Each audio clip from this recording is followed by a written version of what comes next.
episode I discuss a cappella, caffeine alternatives, and if Adam Levine is really that sexy. It's gonna be awesome. Let's get started.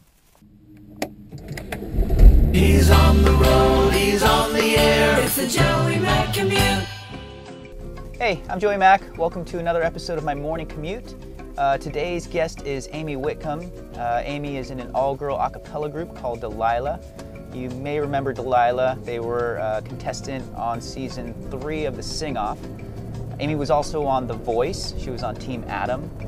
And anyways, I thought it'd be kind of cool to catch up with her, see what she's been up to after being on the 2 shows, and see what's going on. So let's give her a call. Hey, you've reached Amy. Leave a message. What? Amy, it's 8:30. Thought I'd give you a call, talk to you during my morning commute. I'll try back in 5 minutes, maybe, ish. Talk to you later. Bye. A few moments later.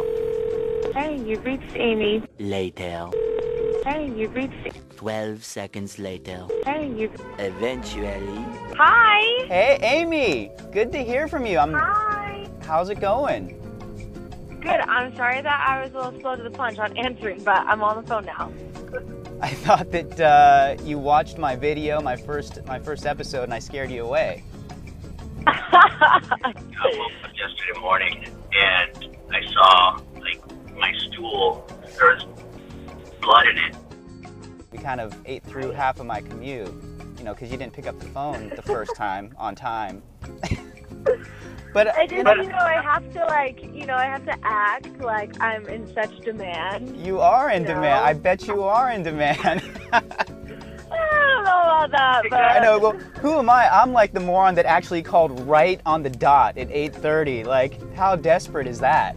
Which is so good, as you should. Well, now it was actually, so I had to take my boyfriend to get... boyfriend. Oh, no, this interview's over. You have a boyfriend? No, I'm sorry. I can't talk to you anymore. Whatever. This whole interview was a ruse. Oh my goodness. I'm sorry. Okay, go ahead. You have a boyfriend, whatever. Go ahead. You were taking him somewhere. I was going to say, I think it's going to make for a funny show, because I'm going to put that in, that I called you and it went to your voicemail. So I got that out of it. I'm going to turn it into a bit. You should have left a voicemail. I did leave a voicemail. You did? Yeah, I did. Oh, I wonder if I got it. I don't know, maybe. Oh. If you didn't get it, when I upload the episode, you'll be able to hear what I left. Oh, perfect. Enough with this fun little banter. Let's get down to brass tacks. We gotta talk business now, because I'm a Sing-Off fan, right? Yeah. Been watching since episode 1. I was actually at the Christmas show taping. You were? I was. I saw you perform Was live. it this past season? No. The one for season 3. Oh, that was a good one. That was it was the live show. It was incredible. It was the best episode ever. I know you were actually there season 1 and season 3. It was. Yeah, which is kind of cool. But so most recently with Delilah. So how was that like being on that show? It was great. I mean, I really kind of missed the Sing-Off days, to be honest with you. And I don't know if you know this, I feel like it's kind of common knowledge now, but the producers actually put us together. Really? And I did not. Yeah. I did not know that. They totally recruited us kind of each individually, and they're like, we have this idea, we're going to put you together. And we had all known of each other in the a cappella community.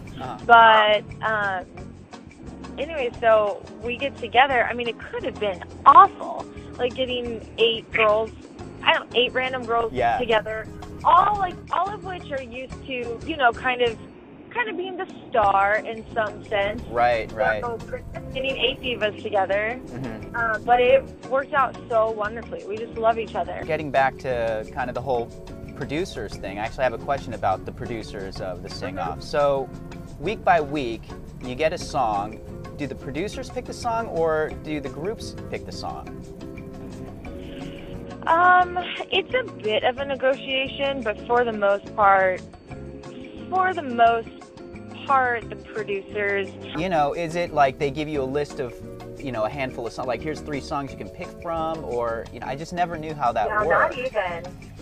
Not even. It was, and even our first song, like our quote-unquote signature song, we wanted to do, or the producers wanted us to do Halo by Beyonce. Yeah, right. Which I wasn't super pumped about, and then like secretly really happy when they said we can't get the clearance for Halo. Nice. So we have to figure out something else. Uh-huh. And then I just put out this cover on YouTube of Grenade by Bruno Mars. Oh my you know, God. with a piano player,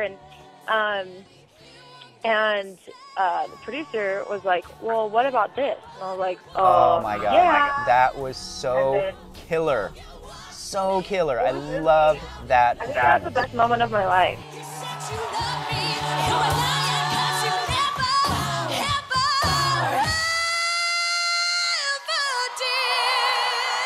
Oh, and then the other thing is, so the show's, what the, oh, see, this is legit right here. This is real life. This is my phone telling me I have a work staff meeting in 1 hour that I got to attend. I know. Oh, wow. I know. I have a real job. That's so funny. Yeah. So you have no excuse. You have to come visit your brother, and then when you're in town, we'll go grab a cup of coffee.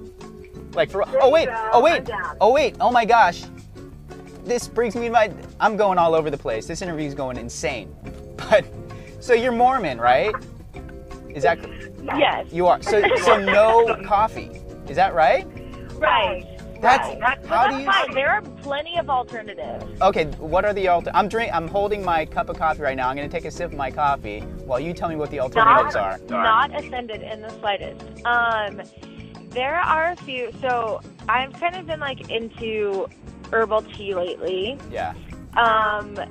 And because I realized that it's so delicious with like some milk or like cream in it. Oh, it's so English of you. Right? Yeah. And then there's also this stuff that's called Creo. I don't know if you've heard of it. Never heard of it. But it's essentially, instead of ground coffee beans, it's ground cocoa beans. And so you like prepare it just like coffee, brew it or French press. You can steep it with milk or with water, and it's pretty delicious. It's like an herbal hot chocolate almost. Is Adam as dreamy in person? Is he the sexiest man alive? I mean, I'm gonna go ahead and say that, like, I think that is not a very fair statement. What? Like, I don't see how he got that title. Really? But Oh he my is God. charming. He is. Do you still keep in touch with him after the show, or not so much?